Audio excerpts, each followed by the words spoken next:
Hello class 6 children. तो बच्चों, आपके हिस्ट्री चैप्टर 1 में आज हम पढ़ेंगे नेम्स ऑफ द लैंड। और पहले हम क्या क्या पढ़ चुके हैं अपनी पिछली वीडियोस में? हम पढ़ चुके हैं finding out what happened, what can we know about past, where did people live, और बिल्कुल पिछली वीडियो में हमने पढ़ा था मूवमेंट ऑफ द पीपल। तो अब हम पढ़ेंगे नेम्स ऑफ द लैंड। चलिए शुरू करते हैं। अब हम बात करते हैं हमारे देश के नाम के बारे में। ठीक है, देखो यहाँ हम दो नामों के बारे में बात करेंगे हमारे देश के। एक तो हो गया इंडिया और दूसरा है भारत, है ना। हम ये दो नाम हमारे देश के लिए यूज़ करते हैं। हम हमारे देश को कहते हैं इंडिया और भारत, तो ये नाम हम यूज़ करते हैं। तो अब हम पता लगाएंगे कि हम हमारे देश को इंडिया क्यों कहते हैं और भारत क्यों कहते हैं। एक एक करके दोनों नामों को देखते हैं। सबसे पहले इंडिया। बेटा जी, इंडिया शब्द जो है ना, ये निकला इंडस से। मतलब इंडिया शब्द जो है ये किस वर्ड से बना? इंडस से। और इंडस क्या है? इंडस एक नदी है। ठीक है, इंडस जो है वो एक नदी है। और संस्कृत में इंडस को क्या कहते हैं? सिंधु, है ना। उसको हम सिंधु कहते हैं। तो बच्चों, आज से करीब करीब 2500 साल पहले, 2500 ईयर्स बैक, कुछ लोग यहाँ आते जाते रहते थे। कौन थे वो लोग? तो वो लोग थे ग्रीक और इरानियंस। ठीक है, ग्रीक, हिंदी में इसको यूनान भी बोलते थे हैं। ठीक है, ग्रीक और ईरान के लोग। तो वो हमारे देश में, इधर भारत वाला जो सब कॉन्टिनेंट है, इधर वो आते थे। क्यों आते थे? तो वो कारण हमने पहले ही पढ़ लिए हैं भाई। ट्रेड करने के लिए आते थे, ठीक है, और भी बहुत सारे कारण।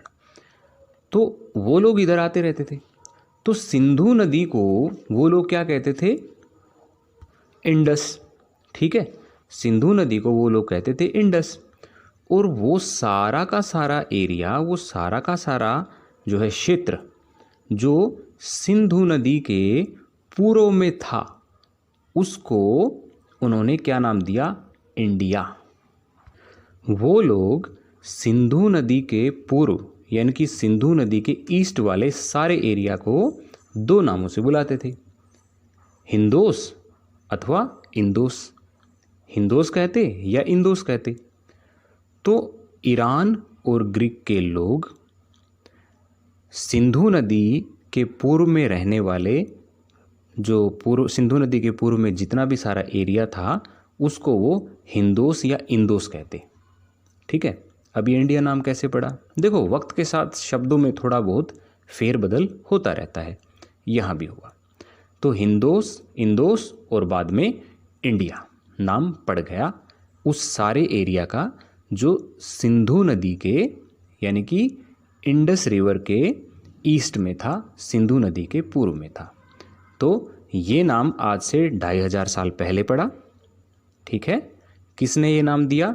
ग्रीक और इरानियंस ने। ठीक है, और किस एरिया को ये नाम मिला? जो सिंधु नदी के पूर्व में था, यानी कि हमारा देश। ठीक है, तो इस तरीके से हमारे देश को ये नाम मिला इंडिया। किसके ज़रिए? ग्रीक और इरानियंस के ज़रिए।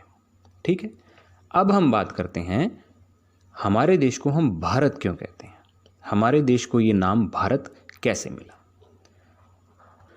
तो बच्चों, हमारे देश को ये नाम भारत भरत कबीले की वजह से मिला। ठीक है, देश का जो उत्तर पश्चिमी भाग है, नॉर्थ वेस्टर्न पार्ट, वहाँ पे एक कबीला रहता था, एक लोगों का ग्रुप रहता था, और उसका नाम था भरत। तो इस भरत कबीले के नाम पे हमारे देश का नाम पड़ा भारत। ठीक है, और इस भरत कबीले का जिक्र कहाँ मिलता है?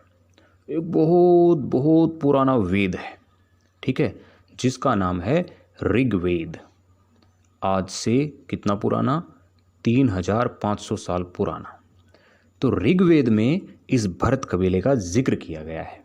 और इसी भरत ट्राइब के नाम पर हमारे देश का नाम पड़ा भारत। ठीक है बच्चों। तो बच्चों इस तरीके से हमने देखा इंडस के नाम पर हमारे देश को नाम मिला इंडिया और भरत के नाम पर हमारे देश को नाम मिला भारत। तो ये हमने समझा concept names of the land, मतलब हमारे देश को नाम इंडिया कैसे मिला और भारत कैसे मिला। तो बच्चों इसके बाद हमें पढ़ना है finding out about the past. वो कॉन्सेप्ट हम पढ़ेंगे अगली वीडियो में।